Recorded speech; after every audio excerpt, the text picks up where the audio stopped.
সাথে আসবো করে আসা হয়, ঠিকই দেখা হয় না। আমি টুকু ভাইয়ের খুবই কাছের একজন মানুষ। টুকু ভাই আমার ভাই ভাইয়ের সাথে মানে অনেকবার আসার চেষ্টা করেছি দেখা করার, কিন্তু বারবার ঘুরে গেছি।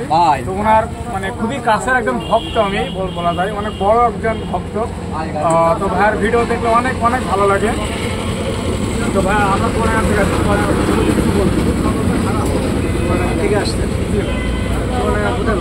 চুয়াডাঙ্গা সদর ভালাপুর। ধন্যবাদ ভাইদেরকে, অনেক ধন্যবাদ। এই শীতের মধ্যে কষ্ট করে বাইরে এত দূরে এসছে আমার সাথে দেখা করার জন্য। যাক, এতে আমি অনেক খুশি হয়েছি। আপনারা যারা আমার ভিডিওগুলো দেখেন, যারা নিয়মিত আমার কন্টেন্টগুলো উপভোগ করেন, আমি আসলে ভালো কিছু করার চেষ্টা করি, তারপরে অনেক সময়ের কারণে অনেক কিছু করে পারি না। তারপরেও আমি চেষ্টা করি আমি ভালো কিছু করতে। আমি এখনো তেমন শিল্পী হইনি, তারপরেও যেহেতু ভাইরাস আছে, আপনারা সবাই দেখবেন, ভালো থাকবেন, সুস্থ থাকবেন। আল্লাহ।